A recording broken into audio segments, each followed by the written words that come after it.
exquisite cooking, and harmonizing yoga. Join us as we take the next 30 days to discover a whole new way of living. What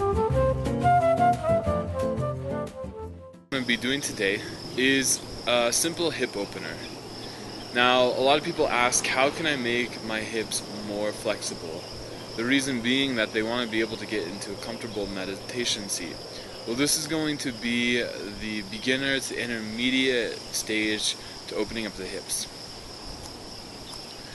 So to begin, we're just going to find the rotation of the hip joint. To do so, we're going to balance onto the left foot. Then, controlling the pelvis, just open the pelvis to the right, which is now externally rotating the left hip joint. Then, we're going to twist to the left, which is going to internally rotate the left hip joint.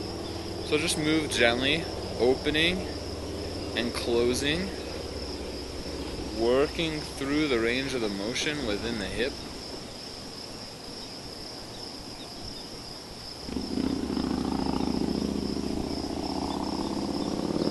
Try the right leg, same idea, closing and opening. Now allow the whole upper body, guided by the pelvis, to go through the movement. Not just the pelvis, so you're not just holding the upper body straight and then moving the pelvis around. Allow the whole pelvic body and upper body to move through the action with the guidance from the hip joint. Alright, now we'll release. Similar idea, but instead of having the resistance of the earth, we're going to open up the hips in air. So let's start with the left leg again. So lift the knee up, then open the knee to the left as wide as you can, and come back to center. And again, open and expand.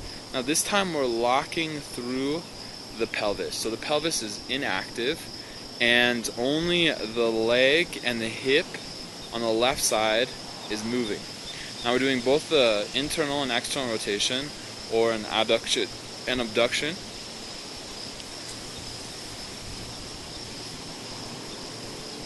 Now we'll come on to the right leg, doing the same, opening and closing.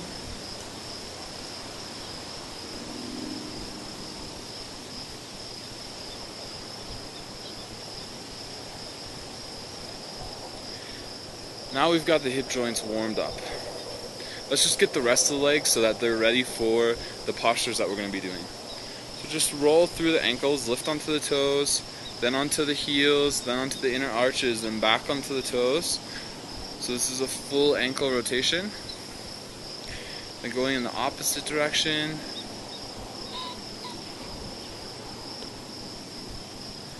Now we'll just warm up the knees, alternating between the right and left leg, bringing the knee up and towards the chest. Draw the knee in, point the toes, straighten the knee, press to the heel.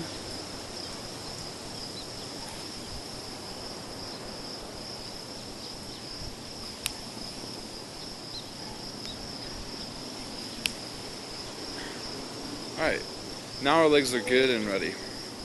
Let's go into a posture. The first one we're going to do is warrior pose. To come into warrior pose, the feet separate wide. They're going to be a good distance.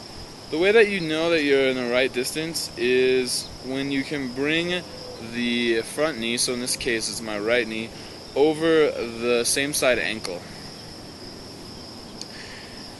Then you're going to keep the back leg straight, ground through the outside of the foot, then raise the arms up. Alright, this is warrior 2. Now we're going to move through the leg on the right side by bending and extending the knee. So flex and extend. Now each time you bend, go a little bit deeper and feel the tension through the inner groin.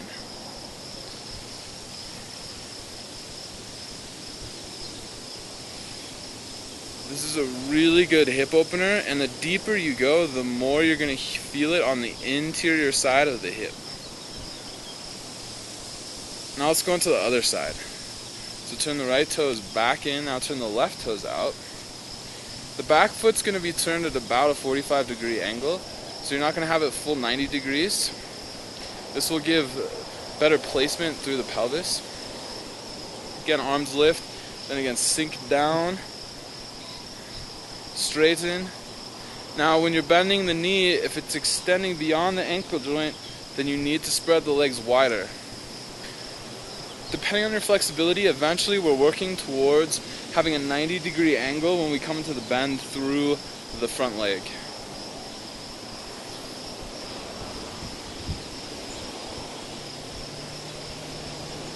Okay, now release. Another really good standing hip opener is Trikonasana. Now for Trikonasana, the feet are going to narrow in a little bit more, so we're going to have a little bit tighter of a stance. Now it's about 3 feet for me. And the back foot this time is going to be turned out to a 90-degree angle. Place the hands on the hips and make sure that the chest and the hips are both facing forward. Now what we're going to do is we're just going to play with the range of motion within the hip. So lift the hips to neutral so that both the right side and the left side of the pelvis are even, and then you're going to dip the right hip down while lifting the left hip up, which is going to tilt the pelvis. So this is a good pelvic tilt, and when you do this, you're going to find a stretch through the inner groin. So come back to neutral with the pelvis, then dip, back to neutral, then dip. Now we'll do the whole posture with the arms involved. So reach out. Now this is why they always tell you to reach out with the hands, because this is going to teach you how to dip the pelvis, keep the spine straight, and then extend the Trikonasana. Hand can come to the shin, or if you're less flexible, it can come right above the knee on the thigh, or if you're more flexible, it can come all the way down to the ground. We're going to hold here for 5 breaths.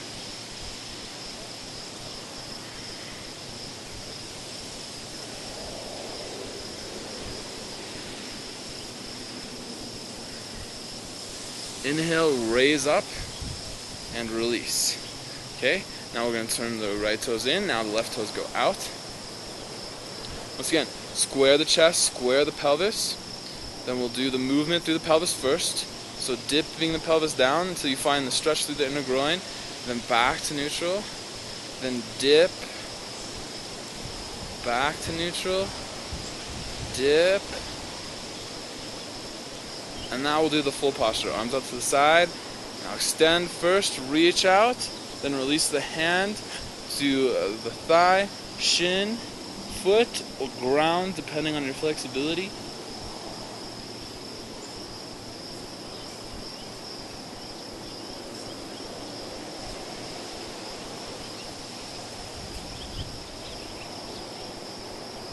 And then inhale, coming up, reaching out through the fingers, and then release the arms down. Okay, now we're going to open it even more. So feet are coming a little bit more now to about 2.5 feet. Turn the toes out. Both feet are turned out at about 45-degree angle. Then sink down, come as deep into a squat as you can.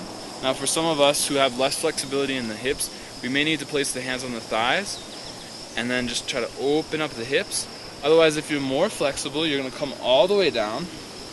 Place the hands on the ground in front of the toes, and then engage the elbows into the inner legs. So pressing into the calves until you find a good stretch through the inner groins. If you're not there, if you can't find the stretch, if you're more flexible, then you're going to take the feet even wider. So we're just going to hold here.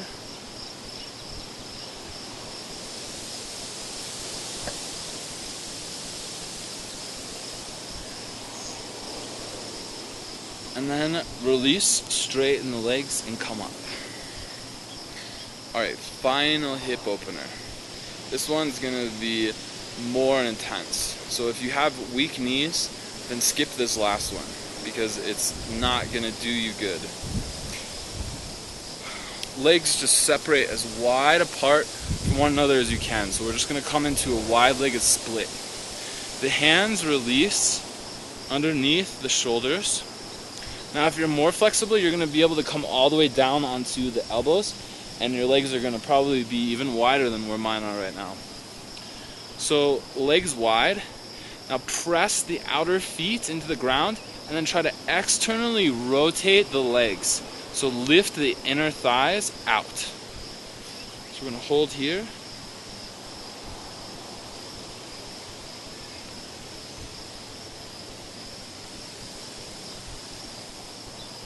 And then release. You can heel toe the feet together, or you can jump them together. And then raise up. Now I like to usually end a deep stretch with just a little bit of dynamic movement to help release the muscles and help improve circulation once again to the muscles after putting a lot of tension and stress into the area. So to do so, we're just going to come back to what we did earlier, lifting the knee up, opening it out to the side, back to center, opening to center, opening and release. Now to the left leg, open, center, open, center, open, center, one more, and then release. Namaste.